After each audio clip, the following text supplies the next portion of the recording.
रंग को खुद में समेट कर जो बेखौफ खड़ा है, जाति और धर्म के दायरे से जो आगे बढ़ा है, नैतिक निष्पक्ष समावेशी संविधान ही है वो जो 75 वर्षों बाद भी सहज खड़ा है।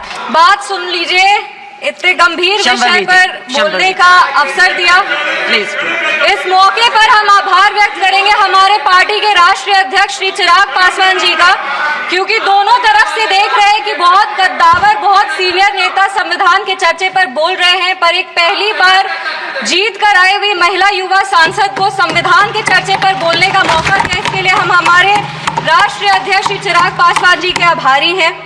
इस सदन में सबसे युवा सांसद होने के नाते हमें गर्व की अनुभूति हो रही है कि हम उस वर्ष इस सदन में शपथ लिए जिस वर्ष संविधान अपना 75वां वर्ष का उत्सव मना रहे हैं। सोशियोलॉजी की छात्रा रहे हैं, कॉलेज में सोशियोलॉजी को संविधान को एकेडमिकली और थ्योरेटिकली पढ़ने का मौका मिला है, पर 24 जून को जब इस सदन में हमने शपथ ली थी तो संविधान को अपना प्रेरणा मान करके, प्रेरणा स्तोत्र उससे प्रेरणा ले करके अपने कार्यों में भी संविधान को ढालने का मौका मिला है।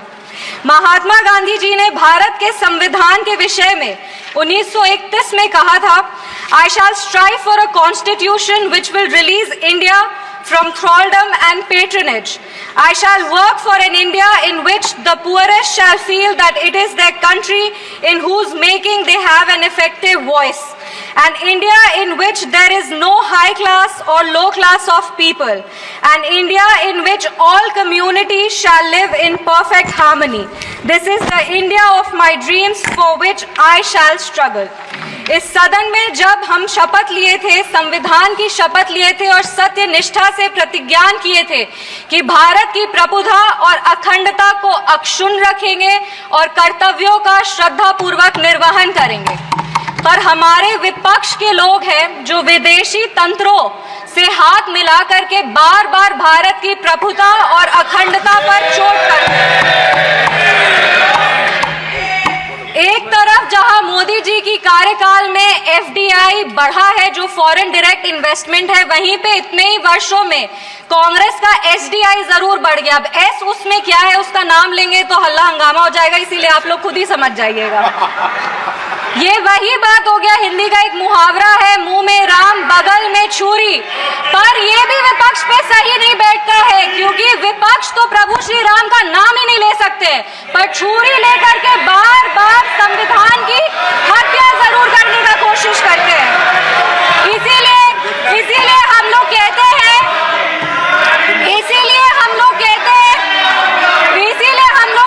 कि संविधान नेता के हाथ में नहीं, संविधान नेता के दिल में होना चाहिए। एक उदाहरण देते हैं, 2008 में इसी सदन में ट्रस्ट वोट के लिए कैश फॉर वोट स्कैम किया गया था और लोकतंत्र का गला घोटने का कोशिश किया गया था। आपातकाल इमरजेंसी में जिस तरह से संविधान का चीरहरण हुआ था वो हम सब ने देखा था, और हम तो बिहार की बेटी हैं। बिहार के एक पुत्र थे जयप्रकाश नारायण जी, जिन्होंने इसी दिल्ली में रामलीला मैदान में राष्ट्रकवि रामधारी सिंह दिनकर की एक कविता पढ़ी थी, सिंहासन खाली करो कि जनता आती है। उसने कांग्रेस की जड़ों को हिला दिया था और भारत में एक नई क्रांति का आह्वान किया था। आज जब हम संविधान के 75वें वर्ष का उत्सव मना रहे हैं तो हम नमन करते हैं संविधान के निर्माता डॉक्टर बाबा साहब भीमराव अंबेडकर जी का, जिन्होंने अपनी पूरे जीवन की सीख को इस संविधान के निर्माण में लगा दिया, लेकिन कांग्रेस ने उनका अपमान करने से वो कभी नहीं चूके। जिस संविधान सभा सेंट्रल हॉल में संविधान पे चर्चा हुई, संविधान लिखा गया, उस सेंट्रल हॉल में बाबा साहब की चित्र तक को इन्होंने लगने नहीं दिया। इनके कार्यकाल के 2 प्रधानमंत्री ने खुद भारत रत्न लिया सर मैम, लेकिन बाबा साहब को भारत रत्न नहीं देने दिया। मैं नमन करती हूँ उन सभी संविधान सभा के सदस्यों का जिन्होंने 2 साल 11 महीने और 17 दिन में इस संविधान को आकार दिया। बिहार के इस देश के पहले राष्ट्रपति और संविधान सभा के अध्यक्ष डॉक्टर राजेंद्र प्रसाद जी का और संविधान सभा के सबसे पहले अध्यक्ष सच्चिदानंद सिन्हा जी का, जिन्होंने मिलकर के इस संविधान के निर्माण में अपनी पूरी जीवन लगा दी। संविधान, विपक्ष को कहना चाहेंगे संविधान सिर्फ आर्टिकल्स और प्रिंसिपल्स नहीं है, ये एक ग्रंथ है, ये आम आदमी का भरोसा है, ये आम आदमी की आस है, ये इस देश के नागरिक को वो महसूस कराता है कि वो स्वतंत्र है, सशक्त है और सुरक्षित भी है। इस संविधान की ताकत ही है कि आज इस 25 साल की युवा महिला सांसद इस सदन में महिलाओं की आवाज बनी है। ये संविधान की ताकत है कि इस देश के सबसे उच्च पद पर एक आदिवासी समुदाय की महिला विराजमान है। ये संविधान की ताकत है कि हमारे प्रधानमंत्री एक गरीब परिवार के सदस्य हैं और इस संविधान की ही ताकत है कि जननायक कर्पूरी ठाकुर जैसे व्यक्ति जो एक पिछड़े वर्ग से आते थे वो बिहार प्रदेश जैसे राज्य के मुख्यमंत्री बने। पर अब जब बिहार की बात कर रहे हैं तो हम जरूर इस सदन के संज्ञान में लाएंगे कि विपक्ष दल का एक शासन आया था जब बिहार में जंगल राज आ गया था। उस जंगल राज में हर वो कार्य हुआ, उस जंगल राज में हर वो कार्य हुआ जो संविधान का उल्लंघन था, संविधान के निर्माताओं के विचारों का उल्लंघन था। बिहार उस समय दंगों और अपहरण का गढ़ बन गया था। हम आभार व्यक्त करेंगे हमारे यशस्वी प्रधानमंत्री श्री नरेंद्र मोदी जी का, हमारे माननीय मुख्यमंत्री श्री नीतीश कुमार जी का और हमारे पार्टी के राष्ट्रीय अध्यक्ष श्री चिराग पासवान जी का, जिनके अथक प्रयासों की वजह से आज संविधान के उसूल बिहार में कायम है। विपक्ष के साथियों ने अपने भाषण में हमें आरक्षण विरोधी कहा, संविधान विरोधी कहा, हमें देश विरोधी कहा, लेकिन इन्हीं के 3 प्रधानमंत्रियों का जो वाक्य है वो इस सदन में हम पेश करना चाहेंगे। सबसे पहले जवाहरलाल नेहरू जी ने 1961 में लिखा था, I do not like reservation in any form, especially reservation in jobs. I am against any such step that promotes inefficiency and takes us towards mediocrity.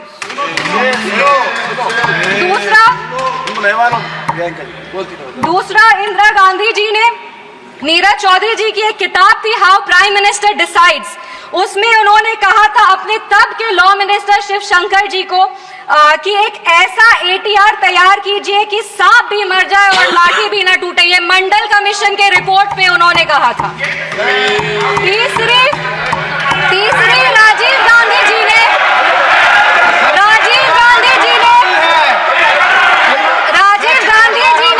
एक इंटरव्यू में आलोक मेहता को कहा था मार्च 1985 में, नो प्रमोशन ऑफ।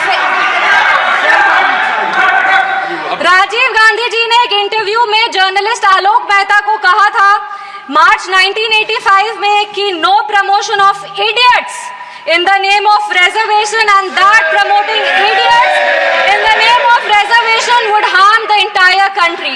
ये इनके 3 प्रधानमंत्री थे और देश 37 साल इनके प्रतिनिधित्व में था और इन्हें लगता था कि आरक्षण से इस देश में सेकेंड ग्रेड सिटीजन आते हैं। कांग्रेस को माफी मांगनी चाहिए इस पर। आप बात करते हैं सेक्युलरिज्म की, तो एक आंकड़ा भी पेश करेंगे। जवाहरलाल नेहरू जी के कार्यकाल में 16 राज्यों में 243 सांप्रदायिक दंगे हुए। इंदिरा गांधी जी की कार्यकाल में 15 राज्यों में 337 सांप्रदायिक दंगे हुए और राजीव गांधी जी के कार्यकाल में 16 राज्यों में 291 सांप्रदायिक दंगे हुए। ये कैसा सेक्युलरिज्म का परिभाषा है, हमें तो समझ नहीं आता। एक और बात कहेंगे, कहानी सुनाएंगे। 1984 में जब सिख रायट हो रहा था, 1984 में जब सिख रायट हो रहा था तो एक सिख समुदाय के व्यक्ति एक दलित नेता के घर में रक्षा पाने के लिए गए थे, एक पनाह मांगने गए थे। उस दलित नेता के घर को जला दिया गया था। वो दलित नेता कोई और नहीं, हमारे पार्टी के संस्थापक श्रद्धेय रामविलास पासवान जी थे, जिनके घर को 1984 में जला दिया गया था। आप बात करते हैं संविधान की और सेंटर स्टेट रिलेशन की, तो बता दें कि इंदिरा गांधी जी की कार्यकाल में 11 साल में 35 बार राष्ट्रपति शासन लगाया गया। एक महिला, एक युवा और एक दलित सांसद होने के नाते हमें गर्व होता है कि हमारी सरकार एक ऐसी सरकार है जिसने संविधान के उसूल को अटल रखा है। हमारी सरकार ने संविधान को मजबूत करने का काम काम किया है। पिछड़े 1 सेकेंड 2 मिनट बस खत्म करें। पिछड़े आयोग को संवैधानिक दर्जा हमारी सरकार ने दिया। पिछड़े वर्ग से आर्थिक रूप से कमजोर जो व्यक्ति आते हैं उनको आरक्षण हमारी सरकार ने दिया। इनके पास महिला प्रधानमंत्री थी, पर हमारे प्रधानमंत्री ने नारी शक्ति वंदन अधिनियम ला करके 33% आरक्षण दे करके महिलाओं के आवाज को अगर मजबूती किसी ने दी है तो वो हमारे यशस्वी प्रधानमंत्री श्री नरेंद्र मोदी जी। 1 मिनट। एनडीए की सरकार ने बिहार में हमारे प्रधानमंत्री, हमारे माननीय मुख्यमंत्री श्री नीतीश कुमार जी और हमारे पार्टी के राष्ट्रीय अध्यक्ष श्री चिराग पासवान जी के नेतृत्व में संविधान के सभी प्रावधानों को मजबूती से वापस लाए हैं और यही प्रयास करते हैं कि संविधान को अपना प्रेरणा मानकर योजनाएं बनाए जो हर वो नागरिक तक पहुंचे जो जरूरतमंद है। अंत में अपने वाणी को 4 पंक्ति पढ़ के बैठ जाओ दादा, 4 पंक्ति बैठ जाओ दादा, 4 पंक्ति पढ़कर अपने वाणी को विराम देंगे। हर रंग को खुद में समेट कर जो बेखौफ खड़ा है, जाति और धर्म के दायरे से जो आगे बढ़ा है, नैतिक निष्पक्ष समावेशी संविधान ही है वो जो 75 वर्षों बाद भी सहज खड़ा है। धन्यवाद। जय हिंद, जय बिहार।